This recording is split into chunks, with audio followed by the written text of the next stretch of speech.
Yeah. All right. So welcome, Dr. Nicole Tetreault, my fellow colleague at Bridges Graduate School of Cognitive Diversity in Education. We're here today to talk about your book, Insight into a Bright Mind, and to share your wisdom gained through your journey as a twice exceptional adult with the Gifted Education Family Network, a Texas nonprofit started by parents to bring information and resources to gifted families. One of our mission is to support gifted public education, as that is often the only option for some families. So your book is full of a wide range of information, from brain science, poetry, letters, personal stories, both yours and other families, and discussions on different neurotypes and so on. So it's been very difficult to select what to talk about with you today. Um, so I'm very interested in the use of metaphors and language to convey ideas. So this interview sort of, focused around that aspect of your book.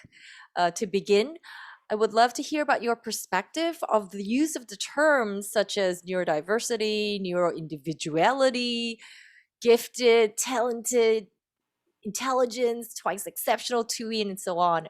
Walk us through your thoughts and feelings about such labels and terms, and make a case as to what terms should we use to create common understanding between families, schools, researchers, and policymakers. Yeah, well, can I just say I really am delighted to be here with my fellow colleague here today, and all of the work that you do. And what I have to say is I think it's so beautiful that even the mission of your organization is to offer education for public schools, because that is only the option for so many. And I think part of the mission in writing the book is in alignment with that, is how do we get a collective consciousness where we really focus on the works of Dr. Baum and the strength-based model that we know that Bridges really holds true.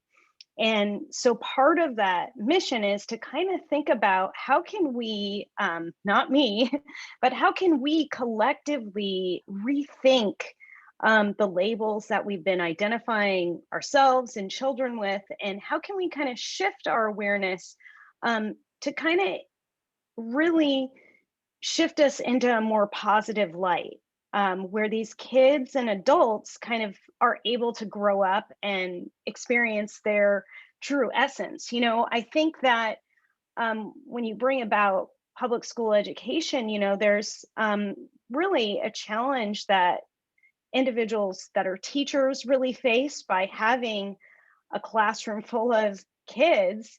And especially if you're in a standard classroom, you're going to have 20% of the kids, 1 in 5 kids, who's going to be neurodiverse. And when you think about that and you kind of break it down even more, when you think about the term neurodiversity, what we know in brain science is actually each of us has our own very unique brain map.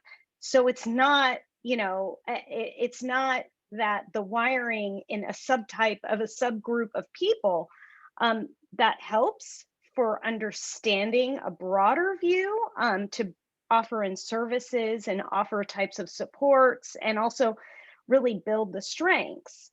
But when you really think about it, what science is so much illuminating, even when it comes down to it, that really each of us has a unique way of processing and Right. interpreting the world. Yeah.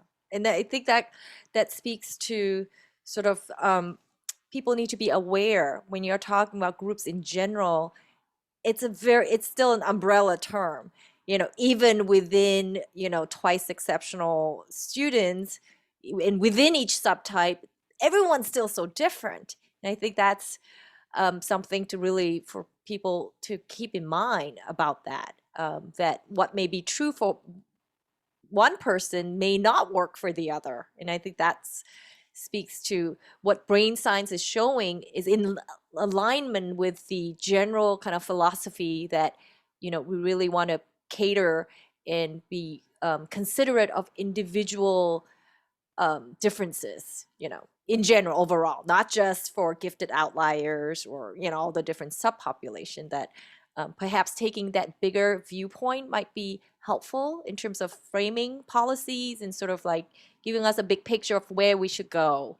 Because a lot of things starts from assumptions, right? So if you have a different assumption, or you buy or choose to buy into a different assumption, then our behaviors could be so different. Like I think in your book, you talked about the butterfly effect, on that and how you had experienced it on your own. I believe that was in writing in English class. Could you kind of explain about that a little bit? Because I think it's important for people to know little behaviors and small things we could do. Sometimes we feel overwhelmed. It's like, how are we going to change, this whole education? How do we, it's just too much. Yeah, and I think that really when it comes back to it, when you're bringing up the butterfly effect, and when we think about it, is to look at the individual. And I think to take out any sort of bias, as much as you can, take out the cultural biases, take out the biases of gender, take out the biases of gender identification, take out the biases of gifted or not gifted, special ed, and kind of really reframe. A lot about what I talked about in my book prior to that butterfly effect is the experience that I had growing up, really being misunderstood, being, a female, being outward, being, kind of really different than my peers. I was in a school where I was actually the only Caucasian girl. And, having blonde hair was very strange. And at the same time, there was this bias that I couldn't do math, or I couldn't, there were these things. And so, really, elementary school was challenging for me, not due to the fact that people were bad. It was just a misunderstanding of what I brought to the table. And the way the butterfly effect happened for me, and the way that I talk about it is, that famous experiment: a butterfly, flaps its wings distance away, and you could have a hurricane or a tornado happening across the country or across the world. And in that moment, for me, it was really, being dyslexic, I didn't read very much. I avoided reading. Reading wasn't something pleasurable to me. And it wasn't until I was in high school that I read Maya Angelou's I Know Why the Cage Bird Sings. And I read it from start to end, start to end, start to end. And it was the first time I fell in love with literature.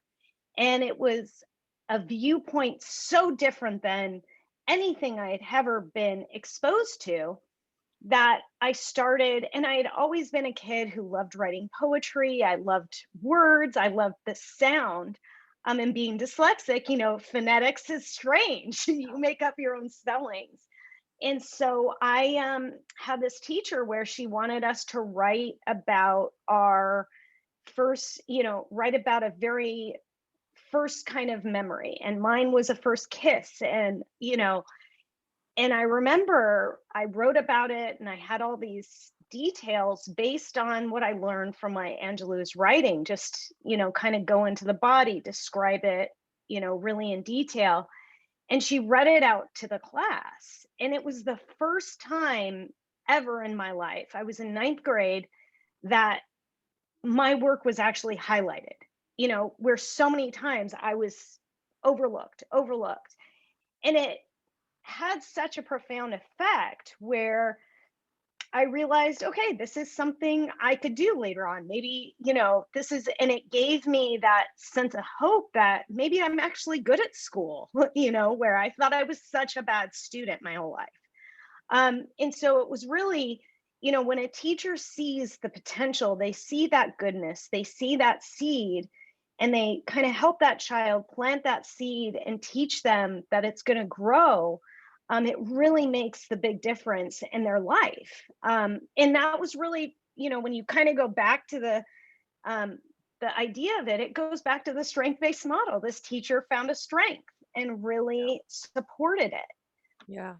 And the strengths could come from not just teachers, just any one person could be that spark for a person. So I think that's a very powerful and uplifting message that it's not, even when things are dire and you feel like this, it's just how do we get out of this? It just takes that one person, right? And your story attests to that sort of how, with kind of talking about butterfly effect, how that one person was, put you on this journey and look where you are now. I think that's very interesting on there. There's so many things when you were talking about, and I was looking at my notes. I'm like, I don't know what's the next one that would be, go well with it. So, kind of jumping a little bit, kind of more removed. I really enjoyed your series of personal letters that you put in between each chapter. So what are some of your, what was your inspiration to decide to include this, sort of, it almost feels like after each chapter, you take a break, you're in a completely different setup, and then you go back into so how, what was your inspiration to kind of do it this way? Well, it was an experiment. so it's so interesting. I'm glad you mentioned that, because I actually had a first editor that told me it didn't work.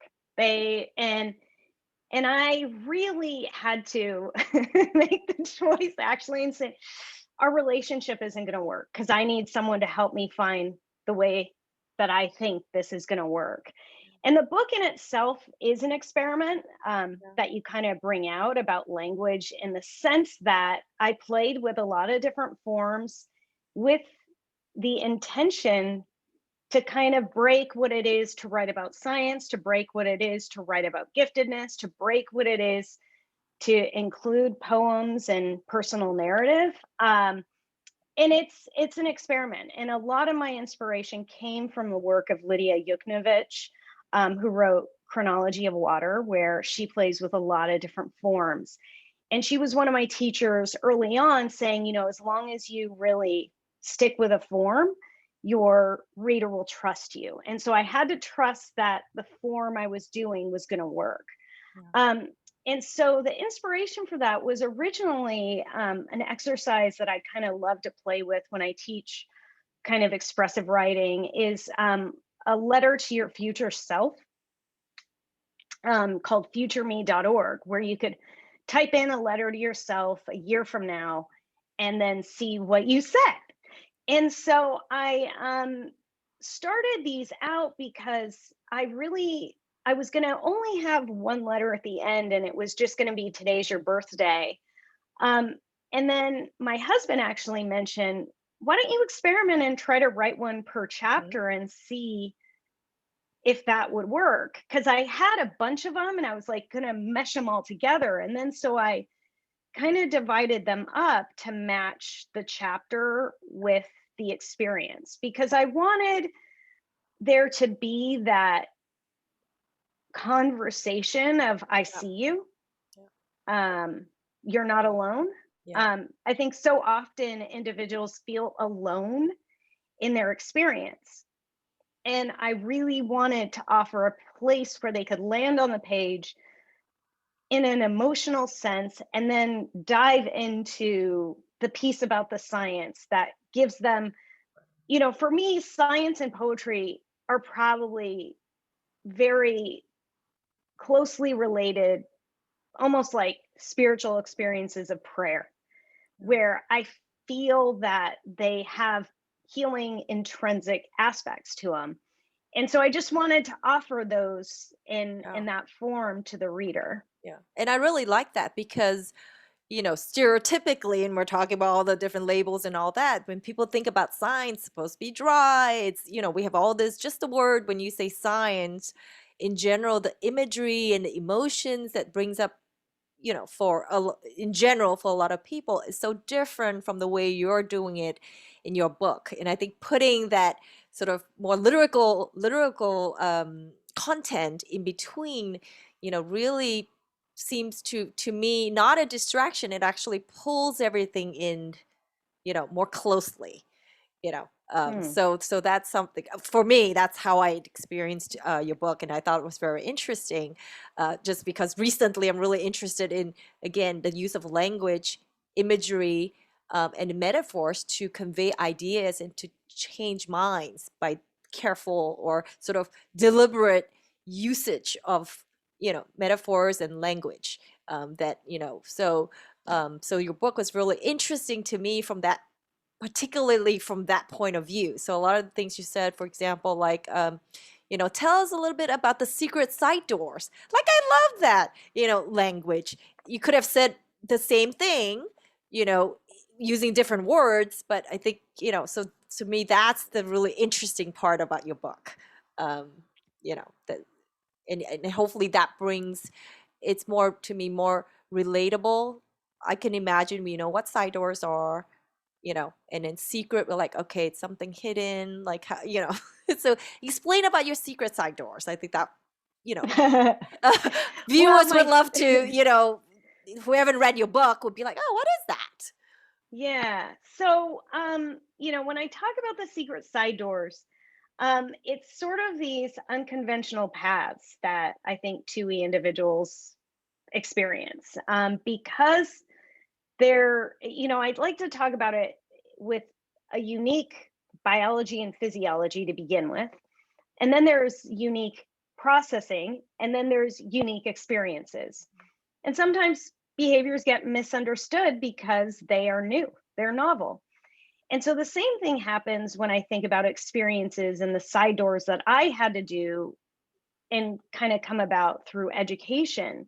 For me, I didn't have a standard canonical path. I went to high school, and at that year that my mother was diagnosed with Parkinson's, my grandmother had moved in with us and had cancer. And there was a shift where I decided to not go away to college right away. And I went to a junior college, and I actually worked in a lab at Caltech. And that was my first introduction, was really seeing this world of the laboratory and testing it out. And then I went on to UC Davis, and I really fell in love with neuroscience even more. And I didn't have that standard trajectory, because after that I got married and I had a baby, and then I went to grad school. And I had a 1-year old in graduate school. And so I had this very and that's why people are like, how old are your kids? And I'm like, I have one son, he's 17, and they think, oh, you had him, they think I have a 3-year-old or a 4-year-old. And it was like, no, I had him in graduate school. And it's so interesting because right when I was applying for graduate school, because I have a visual processing difference and I'm dyslexic, um, I had to really study, and I had to get a tutor to help me with the verbal reasoning on the GREs. And I had a 6-month-old, and I was studying for the GREs, and I, applied to graduate school. And, I actually, the first time around, I had only gotten into UCLA. And my dream was really to go to Caltech.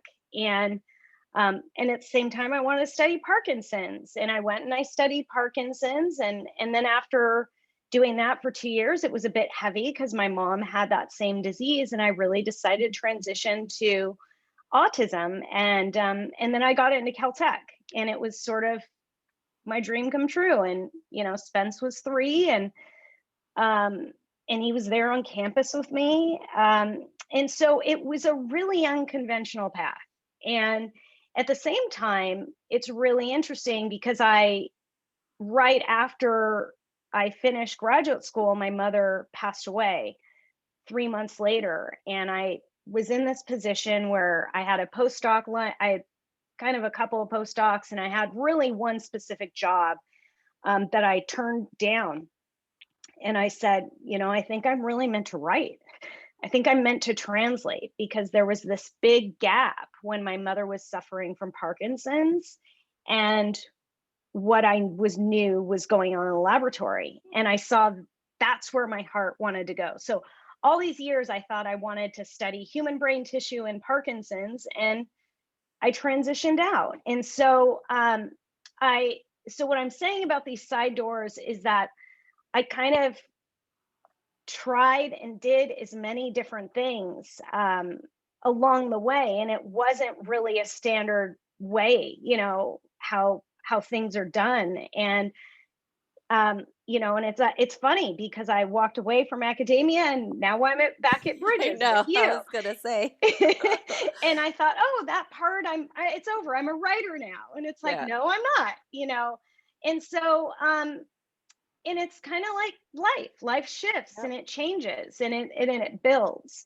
And so, I think it's just, you never know where you're going to land. And so I think with these gifted and 2E kids, there's so much that they have to offer, and it may not be the way that, if the kid, you may have a kid who's like, I want to go to art school, or I want to go to Harvard, or I want to go here, I want to go there, or, I don't want to go to college and I want to program all day.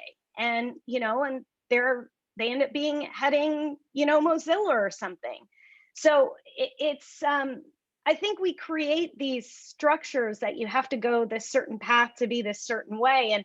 And I definitely thought that. And that's what I realized. I said, oh my gosh, I didn't get to where I was, by any standard normal path. Yeah. Yeah.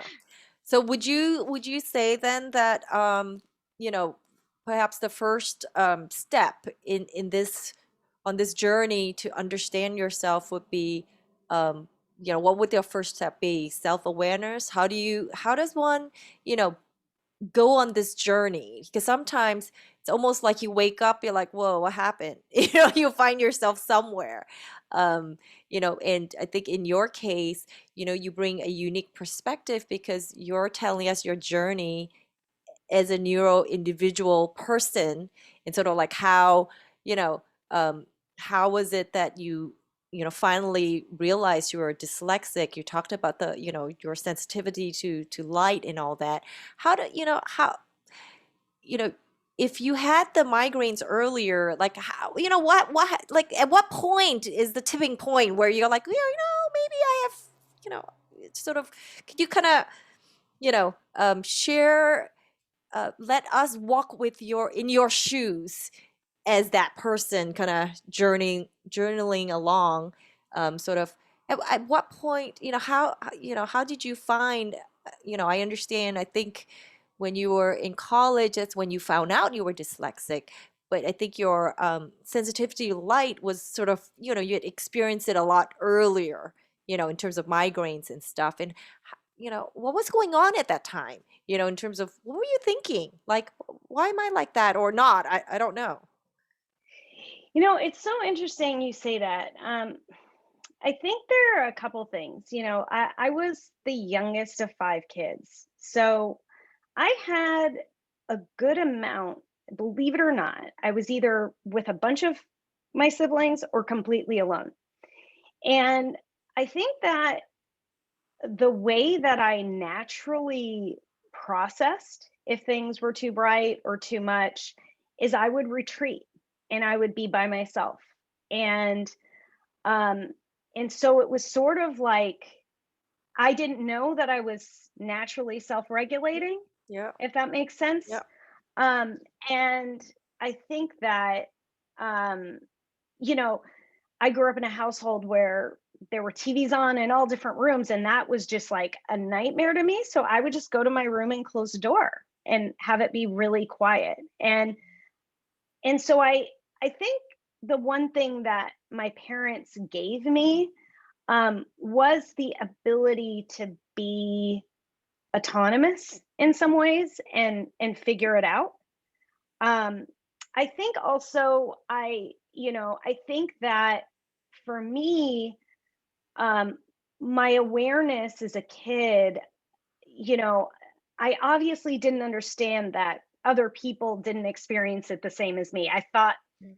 this is what everyone else experiences. It's no big deal. Um, and it wasn't until really when I was working in the laboratory that I started to notice how dysregulating fluorescent lights were. Um, and it was sort of that deep awareness because I think in my house I could shut lights off, and at school Mhm. I always sat by a door, so I kind of think maybe I might have tuned out and had been, kind of staring out off into space.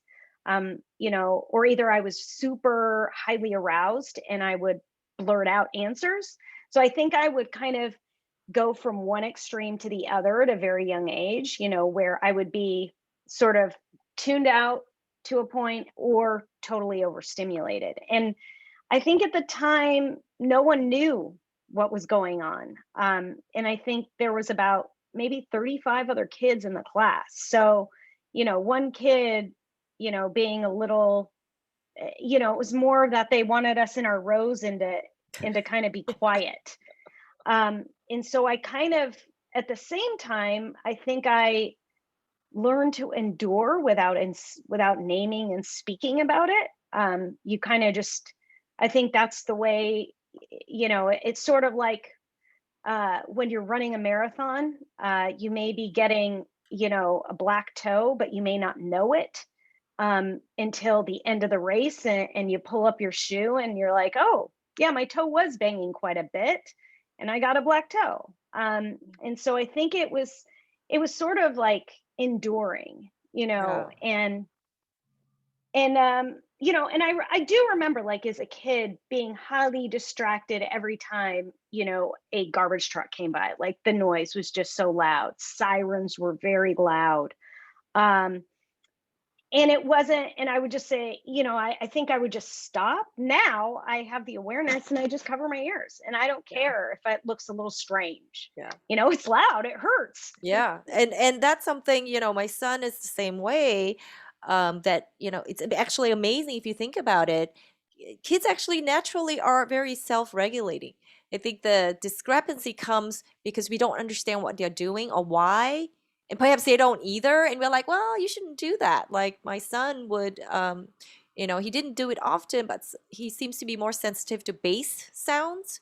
So we happened to be somewhere where the bass was loud. He just, you know, closed his ears and was in a concert. We're like, you can't do that, sort of without, it was later on when we had a conversation and took the time to figure out why versus like, okay, you shouldn't do that because it's not the appropriate to do that, that we actually realized looking back, I'm like, actually he is naturally self-regulating himself without really consciously being aware and sort of like removing himself from stimulation that whatever it is. um, and I do see um, the effect when in public school because it's so loud, so many people, and we were in a small school, it's considered small, that he was very, very dysregulated by the time he got home, and he really needed a lot of downtime. He could not even speak. Like when he comes home, I'm like, hey, how was your day, and sort of like wanting to do that motherly thing. And he's like, I just, he can't even talk for like a few hours. He has to go to his room. He just goes to his room, closes his door. Initially, I was like, oh, a little offended. Like, why is he doing that? We would just want to see how your day was. It was much later when we were able to talk about it. He's like, I just need a downtime. And if I gave him that, he would then, when he's ready, come back down and go, hey, like kind of reconnect. But Hmm. if I pushed it, it actually got worse, because again, I didn't understand. So I think I love your story about sort of, how instead of maybe rushing to act when we see something, sort of maybe pause and especially when we feel like we need to act immediately, to sort of maybe pause. And I think your parents gave you that grace, you know, to let you be instead of like, hey, why aren't you with the family? I think um, that's something for parents to think about and consider, instead of reacting, to the situation, whether we think it's right or wrong or appropriate or not, maybe, try to find out, from the child's point of view, why were you doing that? Sometimes they don't know, but Yeah, and it kind of even, I love that you're bringing that up about your son, because I think even, like really simple things, like sometimes, we pressure our kids when we're around family and like there's bigger family, right? And I feel like I can always remember the stories where, my son was tiny and be like, do that thing you did. And they're like, no, I'm not doing it. no, I'm Yeah. not doing it. And then you're like, but it was so cute, do it. And they're like, no, I'm not doing it. And like, they have a mind of their own. They're not our little, they're not our little circus acts. And I think the other thing too is, sometimes, we may force our kids like, oh, you need to hug everybody, you need to kiss everybody. And it may not feel right for them. Yeah. Like even a simple thing like, I'm not into hugging, like sometimes my son was very huggy and other times he really wanted special, he wants that space. And, now he's 17 and every time I hug him, because sometimes he doesn't want that affection. So I Yeah. ask him, can I give you a hug? Can you Yeah. receive it? Because Yeah. if I'm going there and expecting him to take my affection and his body's not in it, Yeah. that's not going to feel good to either of us. And if Yeah. he says, and usually when I say, can I get a hug or may I give you a hug, he'll, want to embrace. Other Yeah. times I'll say, in a minute, give me a minute, Yeah. And I think that's a conversation to have that seems important. We do that with adults, right? You're not just going to go, I mean, unless you know them well, but kind of in general, we kind of ask for permission to be, close, be it friendly way or not. Um, but we tend to forget that with kids.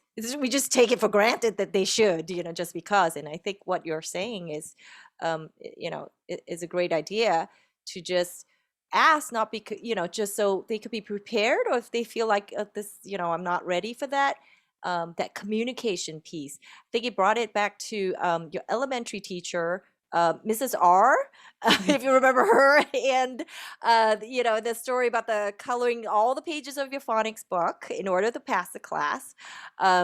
What was interesting to me about that particular story was that I wonder, you had written later on that I wonder if you'd be more willing to comply if she had told you that punctuality, task completion, and following directions was sort of the important thing in her class, meaning that communication piece about it's not about phonics really. I really want to, everybody to learn to listen to instructions. I don't know. I mean, it makes me wonder if you heard it, if she had communicated that with you, do you think you would have felt differently? I don't know. Yeah, I mean, it's a really interesting question. I think that when you offer a person what your expectations are, and they could either meet your expectation, they could deny your expectation, or they may not understand your expectation, right? Yeah. And for me, obviously, in that case, the expectation wasn't clear, so I didn't totally Yes. understand her motivation. Yeah. And so had it been readjusted where, it was about, task completion and, showing that I can follow instructions, showing that, that I valued, the process of coloring, whatever it had been, um, rather than it being, bad kid, you didn't Right. do this. Um, it would have been, and maybe it would have been. And I think at the same time, I kind of got that from my mom was look it, there are going to be things you're going to have to do in life that you may or may not love, and it's part of the expectation. And so I think my mom gave me that piece. um Whether or not I fully learned it at the time, or still have learned it, sometimes, I still think, oh, why are we doing that? Yeah. But I I wonder think, about that too. Just because that's the case now, where we sometimes may have to do all the busy work for I don't know what reason, but sometimes I wonder, like, could we all think like we don't have, do we have to? I mean, I don't know. That's sort of a larger, sounds like larger philosophical question, right? It's almost like all of us are taken for granted that somehow we have to suffer through busy work in order to get the things we really want. But I'm thinking, could we not think that could that be a better way? I mean, I don't know. There's no answers yeah, to that, I mean, could we subtract out the busy work and offer kid a chance to creatively think? Right. And I think when you think about from a biology standpoint, a brain standpoint, we know when the brain is doing a repetitive action over and over and over, there's less activity, Mhm. um, because it's not novel. Yeah. Whereas when you're allowing a kid or an adult to be in sort of their imagination or creative flow, we know that it's brimming with activity. Yeah. So I do wonder, and I do think that sometimes, even when we consider standardized tests and things, what are we actually testing? We're testing that the child meets a standard for that specific skill. Yeah. We're not necessarily testing how bright that child is. And so Yeah. I think sometimes we miss the mark between, um, and a lot of what I talk about with executive functioning in relation to standardized testing, that's a little bit more in alignment than a child actually being creative. Yeah. Um, and also with standardized testing, you're testing whether or not a child could follow directions. That's another executive Yeah. functioning Or sit for 3 hours or whatever, to Yeah, color in the and little bubbles or whatever it is. I don't know what it is now, but yeah, and then if you're twice exceptional and say you're getting accommodations, then it's 3 hours, then you're getting 6 hours, yeah. and this kid is like missing recess with their Yeah. peers. Um and so I do wonder. I wonder, you know, it's so hard, and I think educators and the system has such a challenge to show competence, but I think maybe we could do something a little bit different. And I do find it really inspiring that even when we think about college admissions now, Mhm. standardized tests are really not a benchmark only. And I think it's really important when we think about it, if people have the money and the resources, they could increase a standardized test Yeah. point, 200 to 300 points. And so what does that say about kids who are struggling and low socioeconomic status, um, and getting, food on their tables like their main concern or their parents' main concern? Yeah. You know, they're not going to be getting those resources. Yeah. So yeah, I definitely don't have the answer. I think that there needs to be kind of a collective reboot. And I love kind of the way Bridges really is tailoring where the kids really thrive in their natural strengths. And you see the success. You see them eventually getting into college. You see they find that side door. They find, and for them, when they're going in that path, it's actually not a side door anymore. It's a front door Right. where they've been given the opportunity to flow in their natural abilities.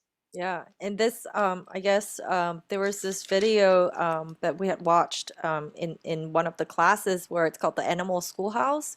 So basically, all the different animals in the forest had to all take 4 standardized classes, like flying, climbing, whatever, running or something like that. And then you see the poor duck, for example, who might be really good at swimming, but can't run that well or climb, whatever it is. And when you see that video, people are like, okay, that does not make sense.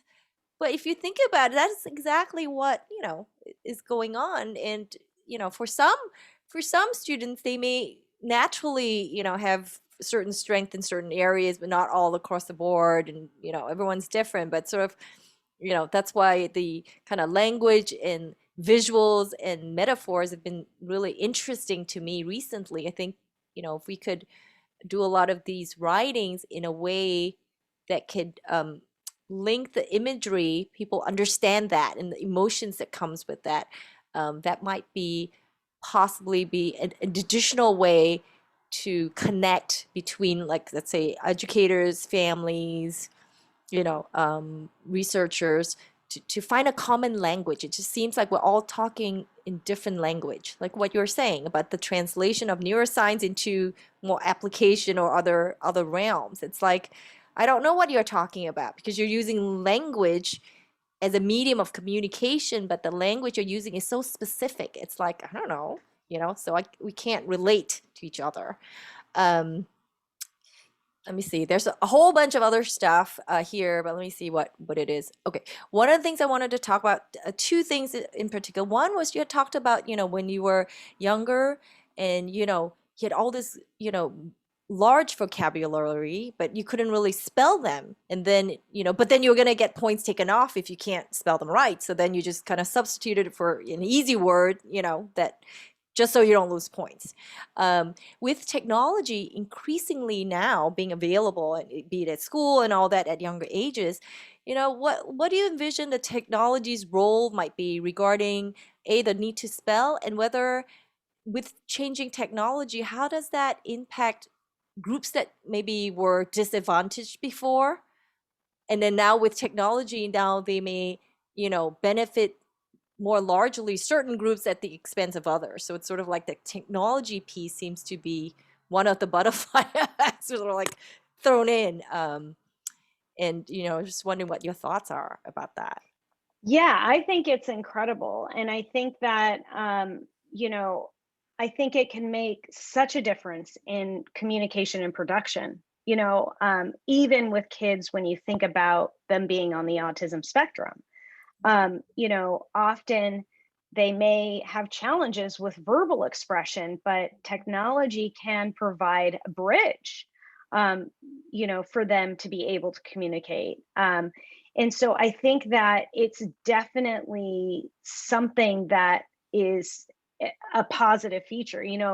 I don't know if I wrote this in my book, but my son, similarly read highly verbal, and he had dysgraphia. And, he would get to the test and write the book was good. And all the way driving to Yeah. school, he's telling me 45 minutes nonstop about the book. And I'm like, yeah, it's great, it's great. And and at this, and then of course his name didn't have the paper, he didn't have his name on the paper. But the teacher knew it was his. And the next week, we put him on a typing, and he was able to, write a paragraph in a flash. And so I absolutely think it's a side door. I think it's an opening. And, for me, it's so funny because when I was in college, I had this thing, we couldn't, for exams, you still had to hand write them out. I had this thing called a ACE speller, and I would be in my test, and I would, and I had it. It was one of my accommodations, and I would have it, to type. I would type in the word, and then it would translate it for me because I couldn't use Word. But it actually made quite a difference, even in my exams in college, where I was able to have access to language that I just didn't readily have the spelling, Yeah.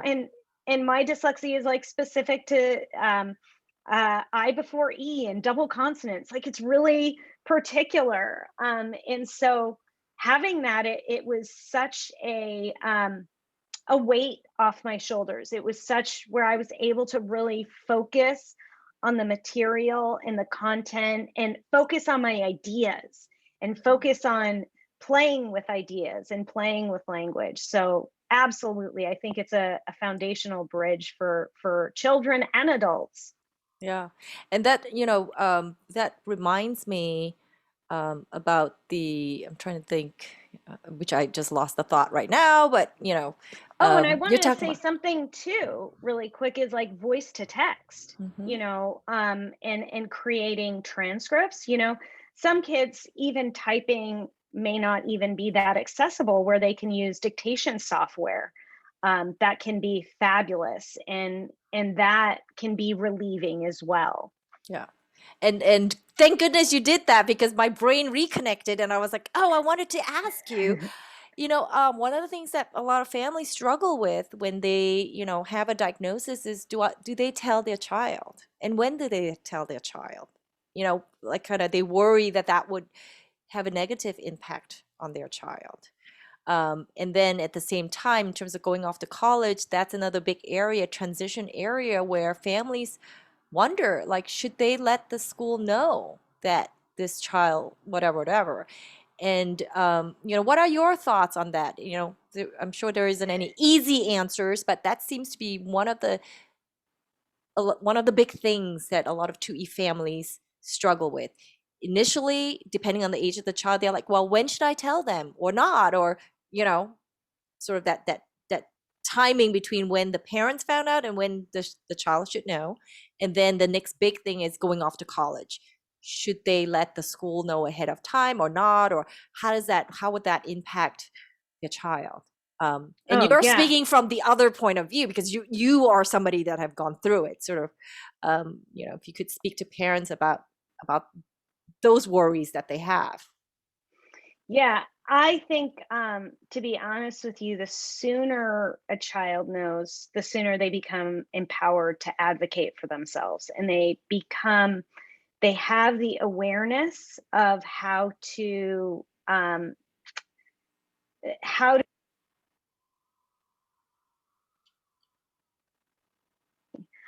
because if you kind of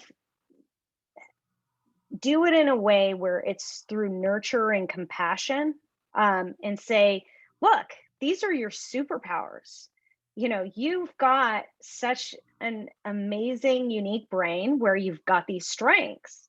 And at the same time, we have some areas where why not get a little support if you're having a challenge here? And I think that if it's going to alleviate any sort of suffering a child would have, um, I absolutely would advocate for it because um, a lot of misunderstandings that happen in the classroom, and especially with 2E kids, is what I kind of talk about as the gifted disconnect, where you're so bright and you do well in these areas, but why do you got a C or a D here? Yeah. What's wrong with you?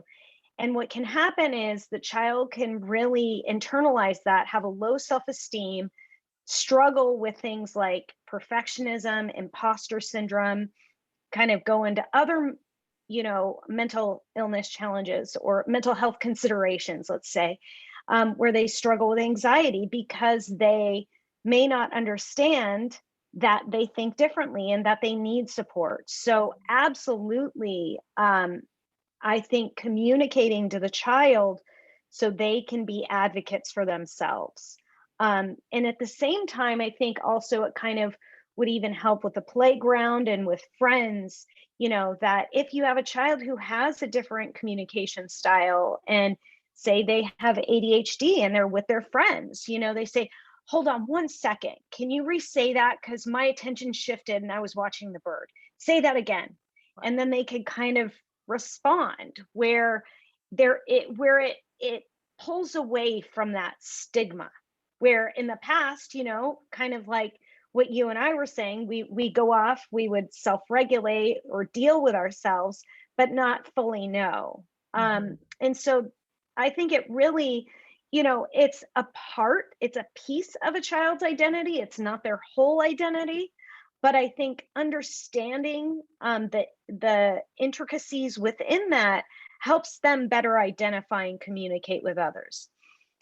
Then the second part of your question, in terms of college, 1,000%, allow the college to know, because it could make all the difference. You got to remember that these kids can be coming from a classroom of 12.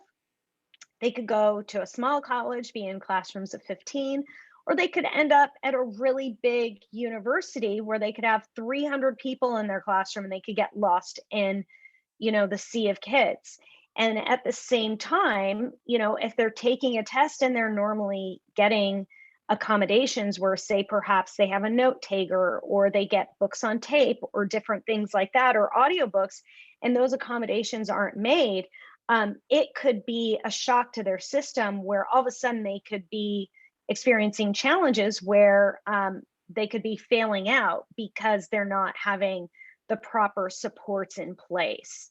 So, by all means, bring those in, and to let parents know, really for me, when I was identified in college, it made the difference for me where I was getting, B's in classes, from, and it's not about the grade, but I was getting B's and C's all the way to getting an A, where it was like seamless because once I got, the support, once I got the ability, oh, I need to rewrite my notes a certain way, and did those kind of things, it made all the difference. Yeah. So looking at, I think parents maybe have to balance between short term because they're worried. Oh, if we kind of disclose certain things during our application, then our child may not get in. So kind of balance between the short term, I guess, goals, and in the long term, if you're gonna enter a school where you do need accommodations, but they don't know about it, and if they don't get it, what's gonna happen long term? Sort of perhaps, you know, considering the short term and long term goals may help certain families, you know, kind of consider, you know, how they should handle their individual situation. Yeah, and if the child's applying to a school where accommodations aren't a part of their built-in process, it may not be the right Yeah. school for the kid. Yes. You know, it may Yes. be the kid's dream school, but it may not Yeah. offer the right kind of support Yeah. the Yeah. child needs. Yeah, which means in the long run, they may not be successful. So if you're looking at that, then, you know, hopefully then families can minimize kind of unnecessary heartaches and sort of detours, you know, on there. Let's see. Yeah, and I mean, also, you know, you want a child to land in a place where they're going to thrive, you know, Mhm. not where they're struggling to survive Yeah. and they're in that mode. You know, you want them in, and to recognize too that, yeah, they may have challenges along the way. Just because you put all these things in place, Mhm. it doesn't mean that they're not going to have difficulty. Um, but being the parent and teaching them ways to have self compassion for their way of processing, and compassion for their experience, I think is really important. And also to know they're not alone. There's, you know, it's 1 in 5 Yeah. people. Yeah. It's not as maybe you might think you're the only one out there, and really isn't the case, you know, on there. Um, So you also talked about, you know, educators and teachers as guides. That's a very different imagery when you talk about education and teachers as guides. You know, I think that's a great way. And if people buy into that, I think that leads to very different types of teaching and ways of teaching and not. And could you talk a little bit about that? And then you kind of put that together with teaching as sort of like almost like a scientific process, but in the hypothesis, very kind of dynamic way versus sort of, I think traditionally people think about teaching like, I have this method, I went to school, this is how I'm going to teach it, and that's it.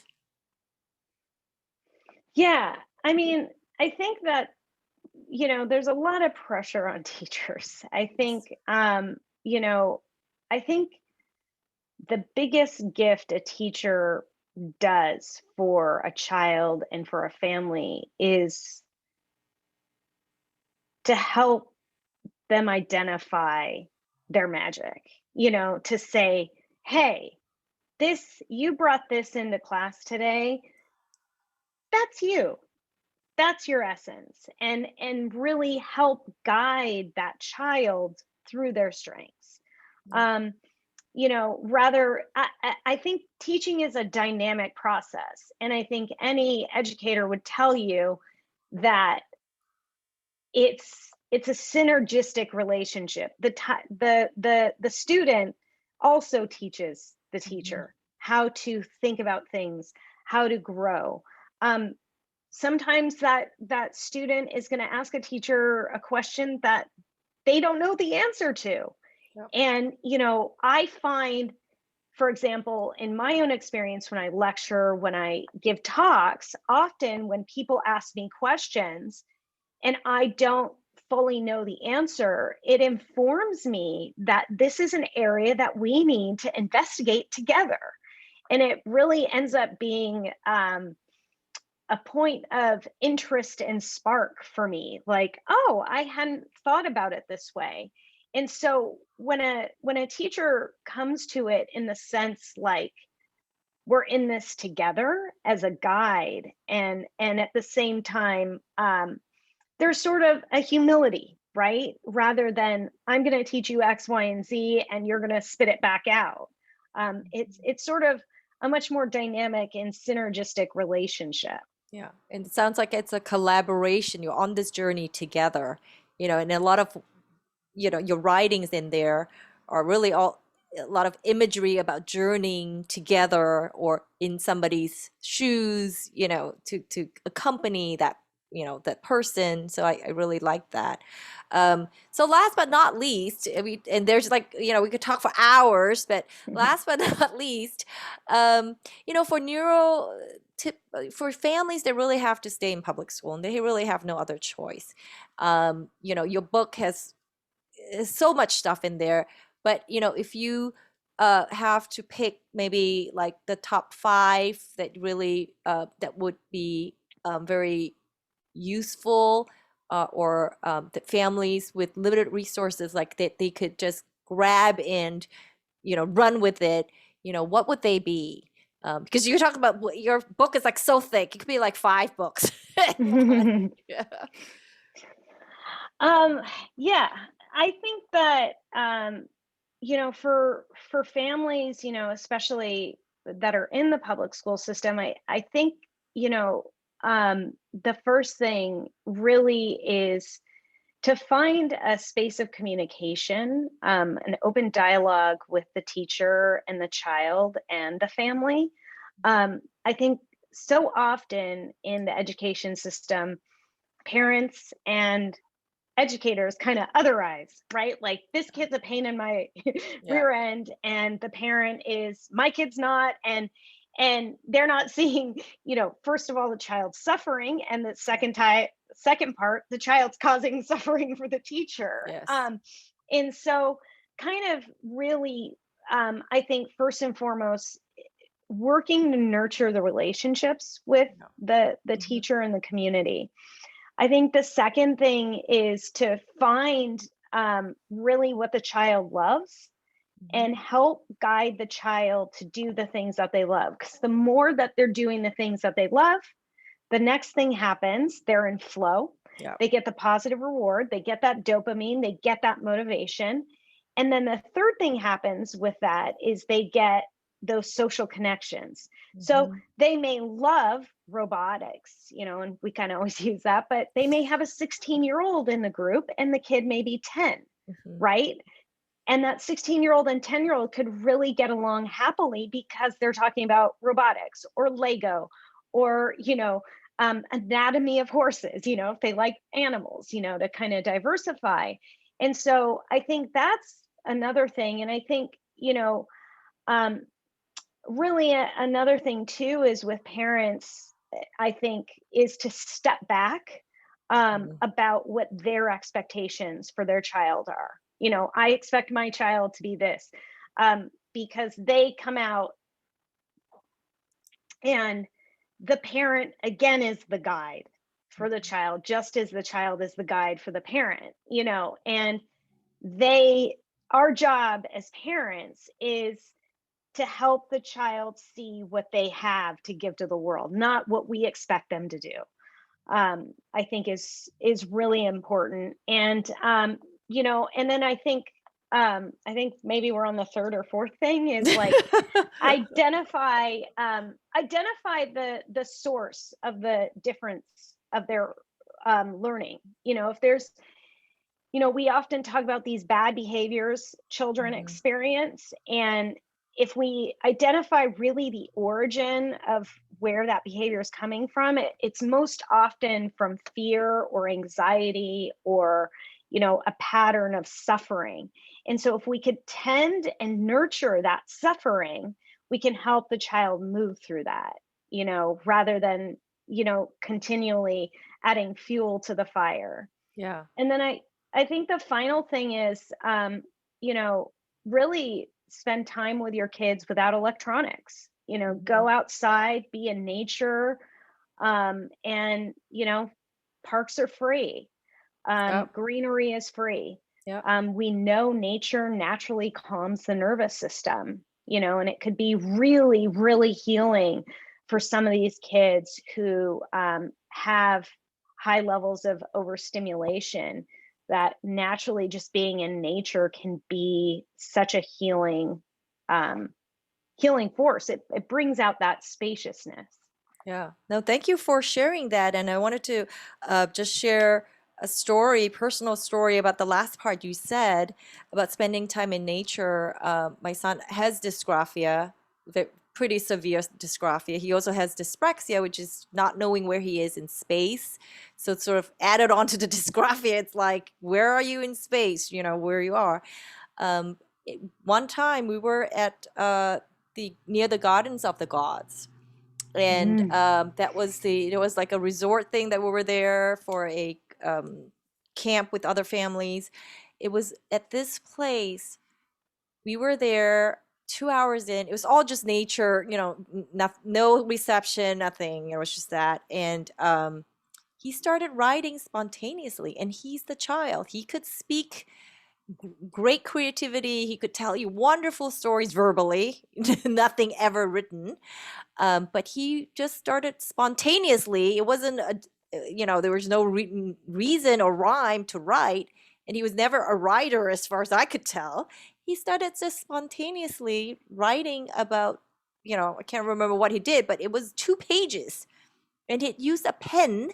It was legible, which was shocking. And I was like, why did you do that? I was really curious. He's like, I just felt like it. It's like, you know, nothing scientific about it, but I'm just saying sometimes you wonder. And he has asked about going back there. That's the only place we've been to that he has enjoyed. I mean, he's enjoyed a lot of places, but he kept asking to go back there, which to me, it's sort of, you know, something there is sort of maybe interacting with him, but he was like a different person in that moment. And it's, I think when you're there to witness that, when you see such drastic, how different your child could be under different circumstances, it really opens your eye, you know, out in terms of like, oh, what was going on right there for him to be like that? You know, how can I replicate that where I'm seeing that side of him? Sort of what, you know, from what you're telling me, it sort of reminds me of that. And thank you so much for this time. And, you know, I look forward to, I'll probably see you on campus in, in June. I'll be back. We're heading back to Texas, and then we'll be back. Let me stop this recording.